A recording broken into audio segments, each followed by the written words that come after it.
Trade Show 101 has returned. Whoop, whoop!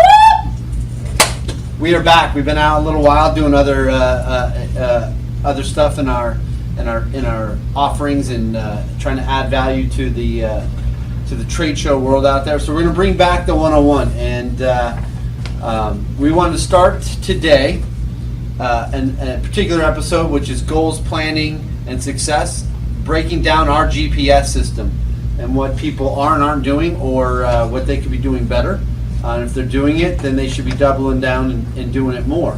And something we run our projects and clients through as much as possible. There's an example of taking some goals and some planning in our own trade show. Basically having, Angelina, why don't you tell them what we have right here? So we have our team info pack. So basically, we gave this to every member of our team at our trade show this past year at Exhibitor Live, and this was just a full breakdown on from everything from the schedule to how to act at the booth, what we are trying to accomplish with our clients, prospects. Yep.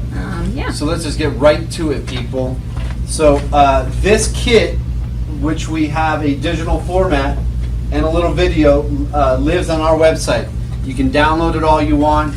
Reach out to Joe Anderson, who's in the background, petting Ziggy right here, and he will send you a full printed packet.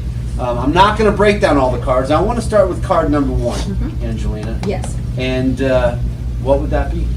Card number 1 is the Road to Success worksheet. The Road to Success worksheet. So you probably think, we do our planning. We do our planning pretty well, or, no, you don't. No, you don't. 25 years I've been doing this, and I'd say probably only 15% of the clients that we currently work with really dig down and plan on a not mid-level, mediocre approach. Yeah. I mean, everybody does some certain amount of planning, but I'm telling you, honestly, and if it's one of my clients listening to this now, 15% of you really do it well. And there's a few that just do it amazing. But you got to rock star it. And it starts with, the most important thing to start with is success clarity. What has to be true when this event, this show, this new build, whatever it is, let's just stick with the show. What has to be true when this is over? We try to get as many as possible. We shoot for about 18 items. It can't just be the obvious. I mean, we know, I want to return on my investment, or we want leads. We got to pile it down, be very specific. What type of leads? How many of those leads? What the scrub leads look like?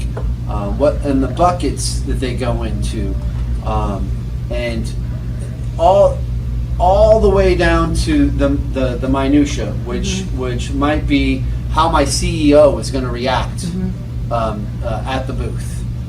So you're taking in the micro, the macro, you're breaking it down, you're making and getting very clear about everything that you want to attack. And what I always like to say is that you start with this before you start with a budget. Because as soon as you start from the budget standpoint and then you work reverse engineer backwards off of a budget, you've missed the boat from the get-go, which is let's start with what we want to accomplish and all the criteria, and then work reverse engineering it and then come up with a budget. Because in most cases, if I told you could spend $50,000 to get a $500,000, project, or, you'd say, well, heck yeah. But, you take the mystery out if you really sit down and you plan. So I'll give you some examples that were on identifying what had to be true on this particular project. But it was not only on this one, they want to make deals with appointments. So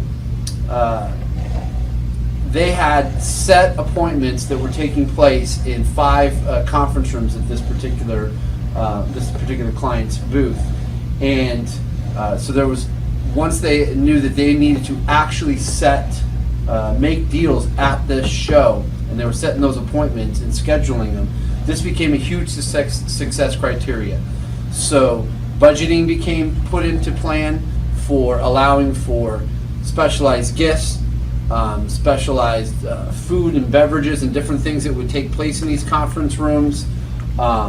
We made provisions for what were these people going to do in between appointments? We had to have casual areas where they would get sold to, or at least they'd see the broad offerings of other products and different things going on while they waited to enter into their appointments. So the design, the prep, all came down to just starting one little item, which was one criteria: make deals with appointments at the booth.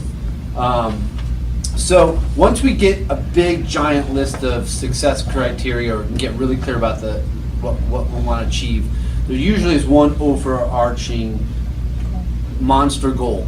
And so that big, hairy, audacious goal thing that we like to set for our clients at each show, Yep, right? yep. Is we try to establish what that is, and then that becomes the mantra for the whole event. And then, so the Road to Success worksheet, card number 1, where to start.